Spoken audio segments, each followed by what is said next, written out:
হযরত আলী রাদিয়াল্লাহু তাআলা আনহু ফজরের নামাজ আদায় করার জন্য মসজিদে গেলেন। এদিকে হযরত ফাতেমা রাদিয়াল্লাহু তাআলা আনহা অত্যন্ত জ্বর থাকা অবস্থায় ঘরের সমস্ত কাজ শেষ করেছেন। আলী রাদিয়াল্লাহু তাআলা আনহু মসজিদ থেকে এসে দেখলেন ফাতেমা কাঁদছেন। তিনি প্রশ্ন করলেন, ফাতেমা, তুমি কাঁদছো কেন? ফাতেমা রাদিয়াল্লাহু তাআলা আনহা কোনো উত্তর না দিয়ে তখনও আরো জোরে জোরে কাঁদতে লাগলেন। আলী রাদিয়াল্লাহু তাআলা আনহু কয়েকবার প্রশ্ন করার পর মা ফাতেমা কাঁদতে কাঁদতে বলল, আমি স্বপ্নের মধ্যে দেখেছি আমার আব্বাজান হযরত মুহাম্মদ সাল্লাল্লাহু আলাইহি ওয়াসাল্লাম আমার ঘরের মধ্যে ঢুকে কি যেন তালাশ করছেন। ঘর থেকে বের হওয়ার সময় আমি পেছন দিক থেকে আমার আব্বাজানকে ডাক দিলাম, ও আব্বাজান, আপনি কি তালাশ করছেন?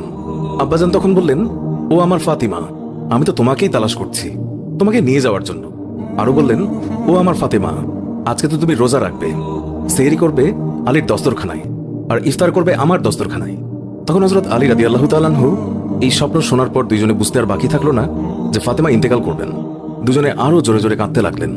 এই সময়ের মধ্যে হযরত হাসান এবং হুসাইন রাদিয়াল্লাহু তাআলা আনহু এসে তারা জিজ্ঞাসা করলেন, আব্বাজান, আম্মাজান, আপনারা কেন কান্না করছেন?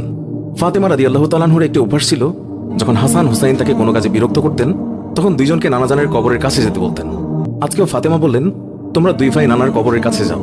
কবরের নিকট যাওয়ার সাথে সাথে কবর থেকে আওয়াজ আসলো, ও আমার আদরের নাতিরা, এই মুহূর্তে তোমরা আমার কাছে কেন এসেছো? আমার কাছে তো সব সময় আসতে পারবে। এখন যাও, গিয়ে মায়ের চেহারার দিকে তাকিয়ে থাকো। আজকের পর তোমাদের আম্মাজানকে আর দেখতে পাবে না। এই কথা শোনার পর দুই ভাই কাঁদছেন এবং দৌড়াতে দৌড়াতে আম্মাজানের কাছে চলে গেল। গিয়ে আম্মাজানকে জিজ্ঞাসা করলেন, তোমরা দুজন কেন কাঁদছো? বুঝেছি, নানাজান আমাদেরকে বলে দিয়েছেন যে আজকের দিনটি তোমার জন্য শেষ দিন। নানাজান তোমার চেহারার দিকে তাকিয়ে থাকার জন্য আমাদেরকে বলেছেন।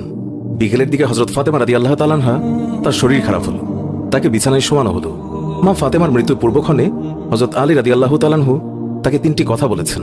ও আলী, আমার প্রথম কথা হচ্ছে, যেদিন থেকে আমি আপনার ঘরে এসেছি ওই দিন থেকে আজ পর্যন্ত আমি আপনাকে অনেক কষ্ট দিয়েছি।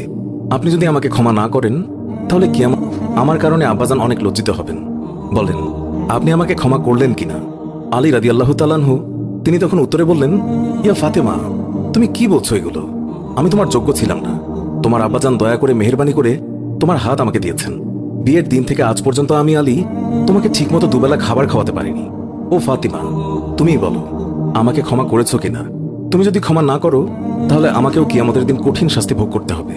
ও আলী, আপনার সাথে আমার দ্বিতীয় কথা হলো, আমি মারা যাওয়ার পর আপনি বিয়ে করে নেবেন দুনিয়ার যে কোনো মহিলাকে আপনার পছন্দ মতো।